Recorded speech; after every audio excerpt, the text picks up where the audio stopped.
Doctor, compañeros, tengan ustedes muy buenas tardes. A continuación explicaré la historia del Estado y su influencia en el derecho, la legislación y la Constitución. Territorio y población. El Estado romano de la época arcaica es un Estado-ciudad que gravita en torno a un único reducto fortificado donde se concentra el tráfico económico y toda la vida política. Para el siglo IV a.C., la ciudad ya desempeñaba un papel importante en la vida política de la Italia central. Para ese entonces, Roma poseía 1.500 kilómetros cuadrados. Situación económica y social. ¿Cuál era la situación económica de ese entonces de los antiguos romanos? Habían 4 situaciones económicas y sociales: los patricios, los plebeyos, los esclavos y los extranjeros. Los patricios eran familias nobles que poseían la mayor parte del suelo romano y formaban el núcleo del ejército romano. Los plebeyos eran los campesinos, pequeños propietarios, pequeños artesanos o comerciantes. Eran libres y tenían derechos, pero no tantos privilegios como los patricios, puesto que no podían gobernar y debían pagar impuestos a la clase más alta, los esclavos o servi. Era toda aquella persona carente de libertad y doblegada bajo la voluntad de otra. Procedentes de las grandes conquistas, no eran considerados personas, no tenían derechos. Pueden comprarse y venderse, pero también liberarse. Eran considerados básicamente como una res, como una cosa.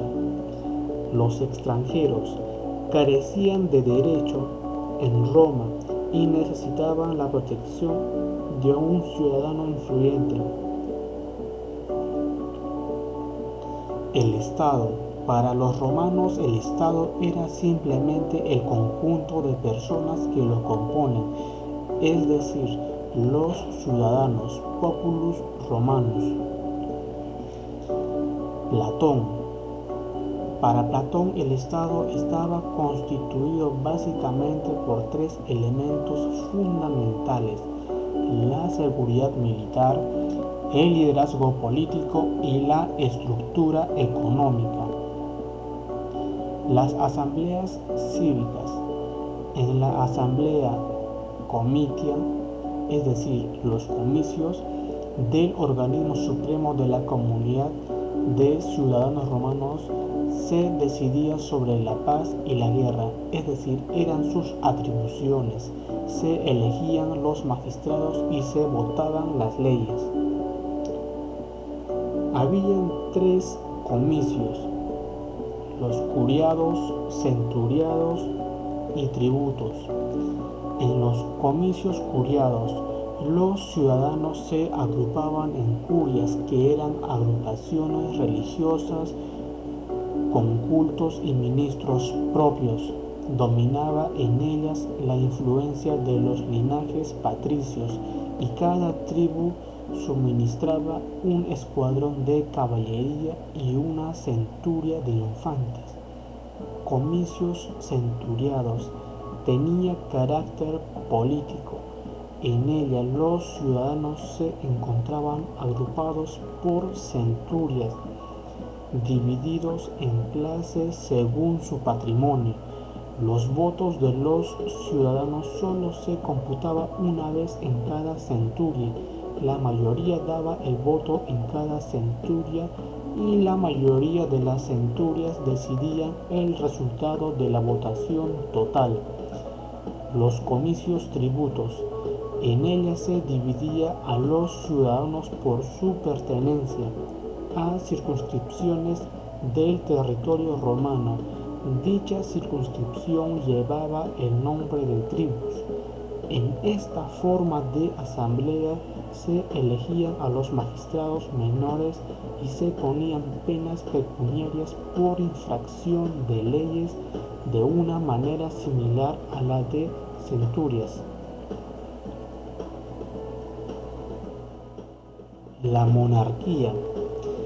En la época más remota existía un rey, rex, a quien le correspondía la jefatura militar y la representación de la comunidad ante los dioses. En la época de los últimos reyes etruscos, el titular de este cargo se llamaba Rex Sacrorum, en el que se puede observar el cargo sacerdotal que sucedió al rey en el ámbito religioso. El rey no era elegido ni designado por su predecesor, sino revelado por los dioses por medio de presagios. Las magistraturas de la República. Los magistrados anuales tenían solo poder militar y político, mientras que la magistratura suprema, que era dual, tenía poder civil y militar, que se englobaba en el concepto de poder general de mando, imperio. También tenía el poder de convocar al pueblo y proponer leyes, así como el derecho de convocar e interrogar al Senado. Las magistraturas romanas estaban el pretor, jefe de la justicia, el edil, administración municipal, el cuestor se ocupaba de las finanzas, el cónsul dirige el ejército, el censor elaboraba el censo.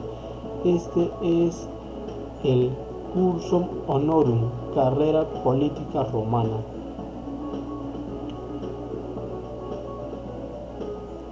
El Senado era el consejo de los ancianos, senatus, quienes habían sido magistrados y tenían un derecho vitalicio. En el Senado se acumuló toda la actividad y experiencia de la clase rectora de la vida política como órgano consultivo permanente del magistrado.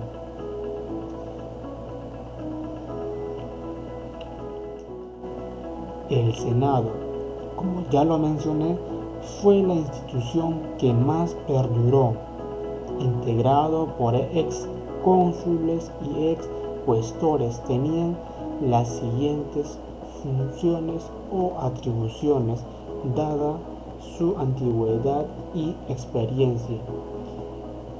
Asesoraban a los magistrados, ratificaban las leyes, dirigían la política exterior, dirigir al Tribunal Supremo y finalmente controlar el tesoro público. Resultados de las luchas estamentales. Órganos especiales de la plebe. Los plebeyos tuvieron que combatir para acceder a los muchos privilegios que tenían los patricios. Fueron muy pocas las familias plebeyas que se beneficiaron de la creación de la nueva nobleza de gobernantes nobilites. La legislación de las 12 tablas, que hasta el día de hoy lo seguimos estudiando. El derecho de las 12 tablas era un esquema del derecho que contenía prescripciones sobre el curso del procedimiento judicial y no regulaba la organización política del Estado ni la constitución judicial. Otorgaba seguridad al ciudadano mediante frente a la arbitrariedad de la nobleza patricia. Sus normas son muy concisas y sencillas en su estructura. En el derecho privado predominan el derecho de la familia, el derecho de la herencia y el derecho de la vecindad. Seguimos con el derecho de las 12 tablas. En el derecho penal, la ley parte de la ley de venganza privada del ofendido cuando la culpabilidad del acusado hubiera sido declarada judicialmente. Prescribían para muchos delitos la pena de muerte, donde la forma de la ejecución reflejaba más o menos claramente la índole del delito. Desde el siglo II a.C. aparecieron acciones penales que podían interponer no solo el ofendido o su gens, sino a cualquiera. Así surgió un derecho penal y procesal penal que se consideraba como jus. Aquí vamos a ver la interpretación de las 12 tablas. Era un monopolio custodiado por el Consejo de los Pontífices. Su actividad se desarrolló básicamente siguiendo una interpretación literal, pero también a la vez supieron desenvolver el ordenamiento jurídico en importantes puntos. Los plebiscitos eran las decisiones tomadas por sus asambleas, concilia plebis. En principio obligaban únicamente a los plebeyos, pero a partir de la ley Hortensia 287 a.C. adquirieron rango de ley y con ello la obligación de acatarlos. Se extendió también a los patricios, aunque los plebiscitos perduraban hasta los tiempos de Adriano. Sin embargo, con el fin del sistema republicano van perdiendo importancia.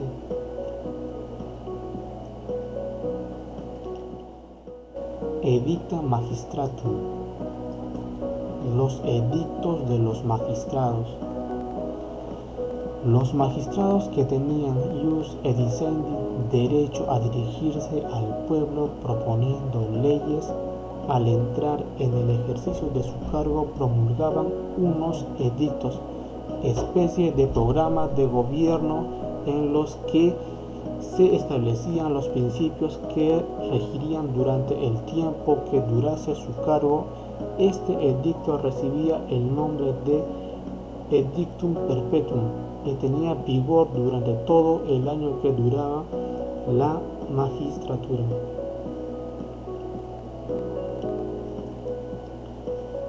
Constituciones imperiales.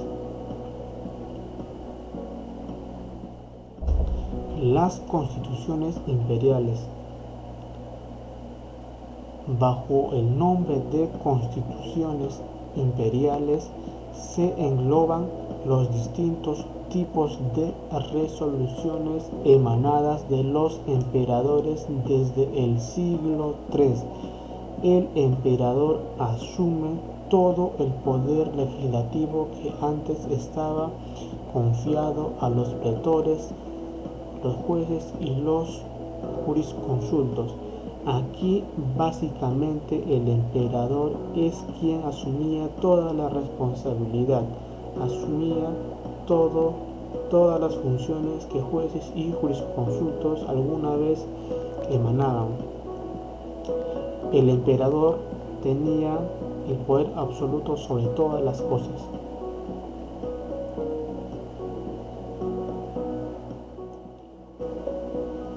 Pervivencia del derecho romano. El derecho romano fue un elemento básico en la formación de la moderna civilización occidental. Dos han sido las vías por las que hemos heredado el derecho romano. Por un lado, la continuidad de su uso y por otro, el estudio de sus textos, en especial la compilación llevada a cabo por orden del emperador Justiniano, el Corpus Juris Civilis. Pervivencia del derecho romano. Tras la caída del imperio, el derecho romano sobrevive entre la población romanizada, alternando con un sistema legal propio de los vencedores. En Alemania, por ejemplo, conviven una lex barbarorum para las tribus germánicas y una lex romana para los latinos. En Italia, Teodorico ordenó hacer un breve resumen de las leyes romanas que pronto es sustituido por la compilación hecha por Justiniano.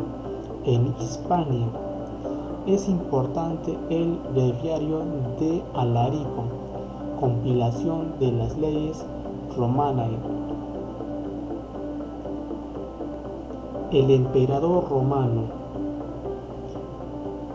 Como se sabe, el emperador romano ya asumía todo el poder legislativo que antes estaba confiado a los pretores.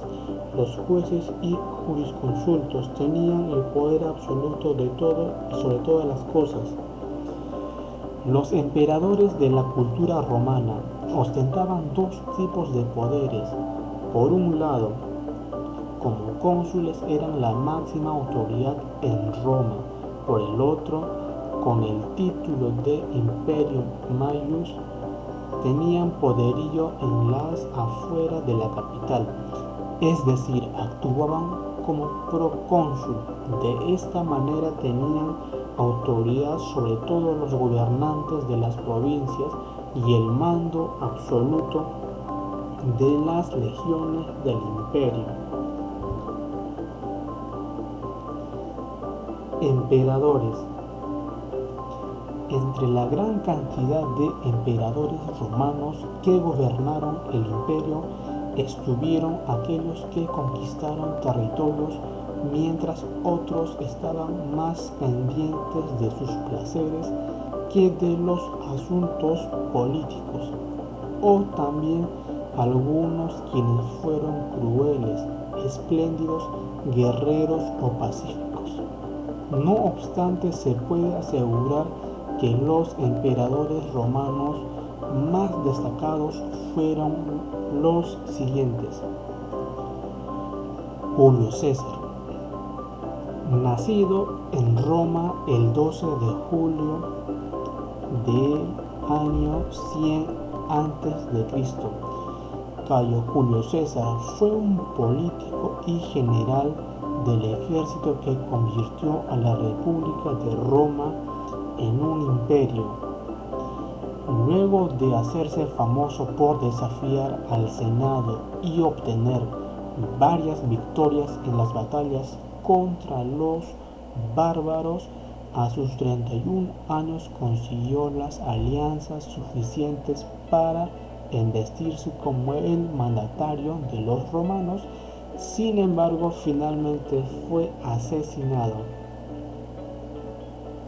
César Augusto, considerado el primero de los emperadores romanos.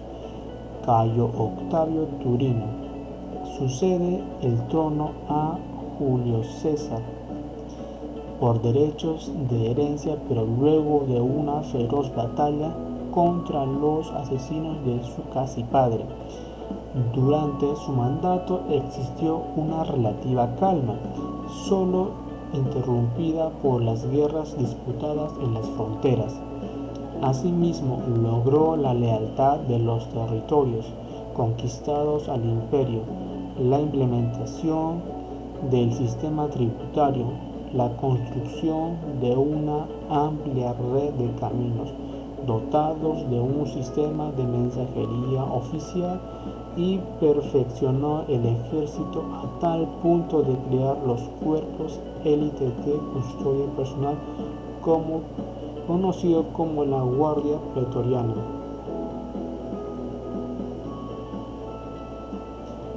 Marcos Ulpio Trajano, siendo nombrado por Nerva como su sucesor, fue el primer emperador que no nació en Italia. Igualmente, con su liderazgo y su excepcional manejo del ejército, el imperio alcanzó su máxima extensión.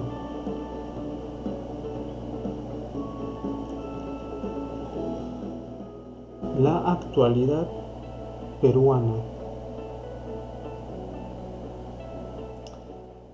El Estado peruano. Esta es la organización de una sociedad que tiene 4 elementos importantes. Como ya vimos anteriormente, en la antigua Roma el emperador tenía el control absoluto de los poderes, pero aquí en nuestro estado moderno, en el Perú específicamente, no es así, y a continuación pasaré a explicar uno por uno cada tipo de detalles. Esta es la organización de una sociedad que tiene 4 elementos importantes: el territorio, una población con características comunes, soberanía sobre su sociedad y un gobierno conformado por instituciones en manos de autoridades.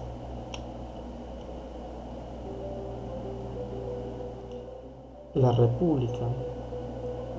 Como ya sabemos, república viene de la palabra res, que es cosa pública, cosa de todos.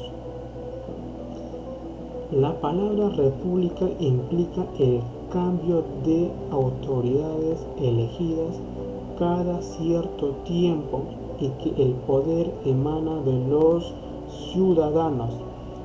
Que ésta sea democrática significa que los ciudadanos participan en la elección de estas personas.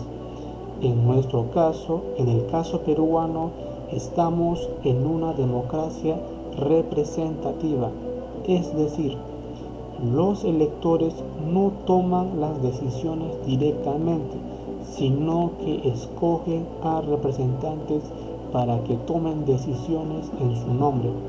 A cambio, los elegidos tienen la obligación de respetar la ley, los derechos humanos y las libertades que permiten mantener nuestro sistema político. Es decir, no pueden hacer lo que les plazca ni romper las reglas del juego. De hecho, esta es la característica principal para ser considerado un Estado de Derecho. Como bien lo expliqué, estamos en un país democrático y representativo. Nosotros elegimos a nuestras autoridades en diferentes fechas, para presidente, congresistas y parlamento andino cada 5 años, y para los gobiernos regionales, locales y municipales los elegimos cada 4 años.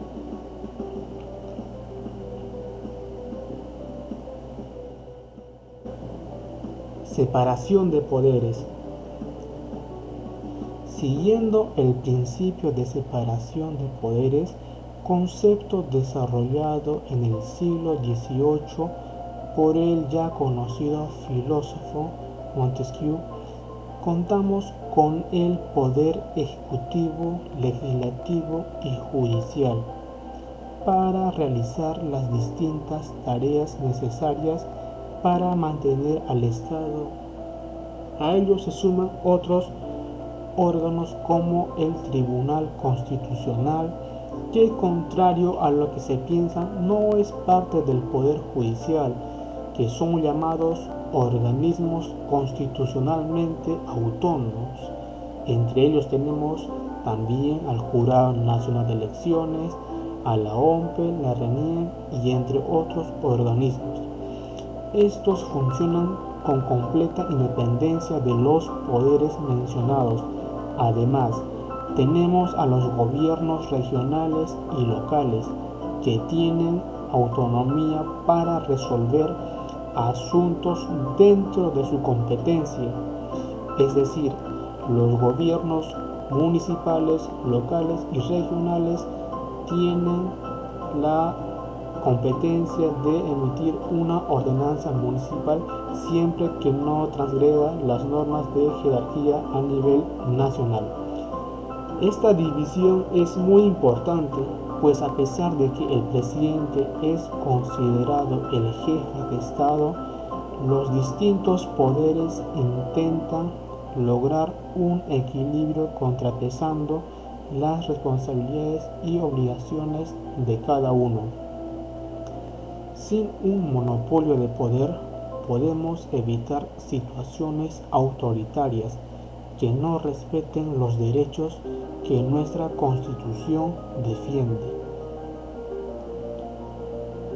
Es decir, todas las autoridades y las instituciones públicas, autónomos y no autónomos, están sujetos a nuestra Carta Magna.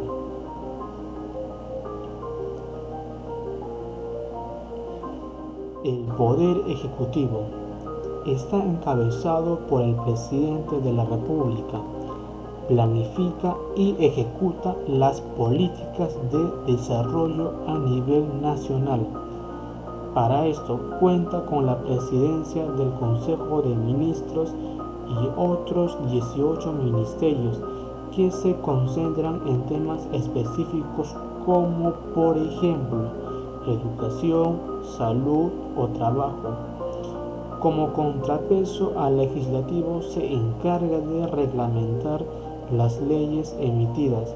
Además, puede observarlas si es que no está de acuerdo con lo aprobado.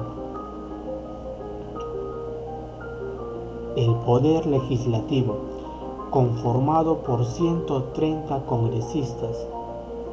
Como su nombre lo indica, tiene como su principal función debatir y aprobar leyes. Sin embargo, también ejerce control político sobre autoridades. Por ejemplo, tiene que aprobar al Consejo de Ministros propuesto por el Ejecutivo. Asimismo, pueden abrir investigaciones a autoridades, incluyendo los jueces, y sancionarlos si es que consideran que ha habido una infracción. Básicamente, el Poder Legislativo tiene tres funciones principales: fiscalizar, representar y legislar. Como bien sabemos, una de las tantas noticias que ha pasado por el Perú es que han inhabilitado 10 años al expresidente Martín Vizcarra como una de sus funciones.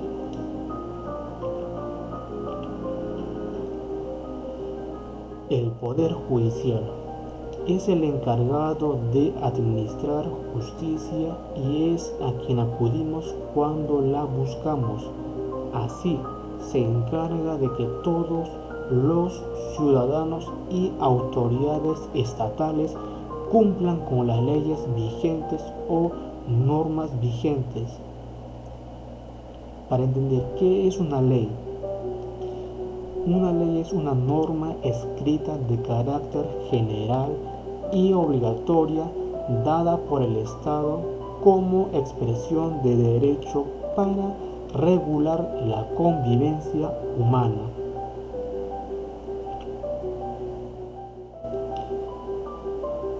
¿Para qué existe todo esto? Nuestra Constitución, texto legislativo de mayor jerarquía, asume como fin del Estado la defensa de la persona y el respeto de su dignidad. Así, pone el individuo y su libertad como el centro de toda decisión, pero esto no sería posible sin algo llamado legitimidad. La legitimidad es, en términos simples, la aceptación y reconocimiento de los ciudadanos hacia sus leyes y su autoridad. Así, el Estado justifica su actuar en el poder otorgado y reconocido por la ciudadanía. Ahora, la Constitución no solo habla de la persona o delimita los poderes, también tiene un capítulo dedicado al régimen económico de nuestro país. Muchas gracias, espero que les haya gustado esta pequeña explicación. Muchas gracias.